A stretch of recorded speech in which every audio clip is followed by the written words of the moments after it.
ఏం చెప్తారు? వీటన్నిటికి సమాధానం చెప్పాలి మీరు. ఈ ప్రజలకు ఏదైతే రోడ్లెక్కి మీరు ధర్నాలు చేశారో, ఏదైతే రోడ్లెక్కి అన్యాయం జరిగిందని చెప్తున్నారో, మేము అడిగిన ఈ ప్రశ్నలకు సమాధానం చెప్పమని చెప్పి మాత్రం మేము డిమాండ్ చేస్తా ఉన్నాం. ఎంతకాలం మోసం చేస్తారయ్యా? వెలుగొండ ప్రాజెక్టు పూర్తి చేయకుండా పూర్తి చేసినామని చెప్పి శిలాఫలకం వేసుకొని పోయింది. మీకు ఎక్కడా సిగ్గు లేదయ్యా? ముందు ఈ మార్కాపురం ప్రజలకు సమాధానం చెప్పండి. ఇంకా 2 సంవత్సరాలు పడుతుంది వెలుగొండ ప్రాజెక్టు నుంచి నీళ్లు రావడానికి.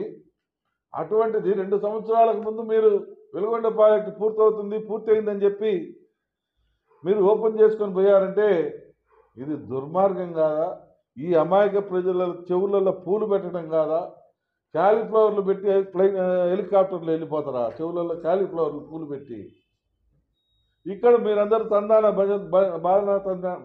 భజన కొడతారా? ఇక్కడైనా మీరు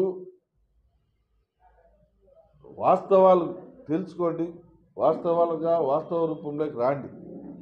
ఈ మభ్యపెట్టే మాటలు, మభ్యపెట్టే వ్యవహారాలు మానుకోండి. దయచేసి ఈ అమాయక ప్రజల జీవితాలతో ఆడుకోవాకండి.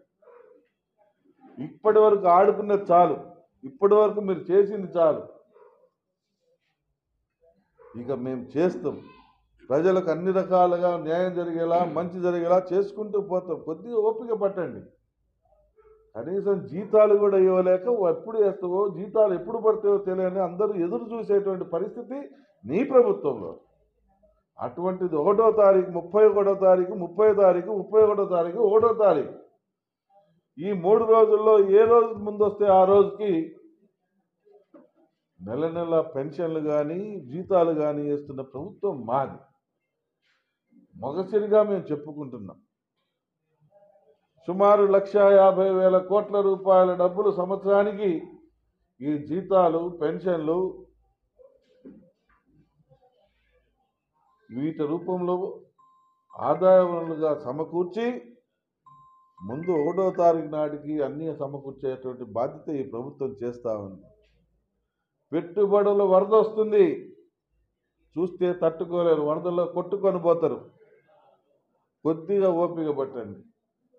ఆ వరద రాకుండా అడ్డుకట్ట వేసేదానికే మీరు ఈ దుర్మార్గంగా విద్యుత్ ఛార్జీలు వంకబెట్టి ధర్నాలు చేస్తూ ఉన్నారు. అంటే ఈ రాష్ట్రాన్ని ఇంకా అధపాతాళంలోకి తొక్కాలని.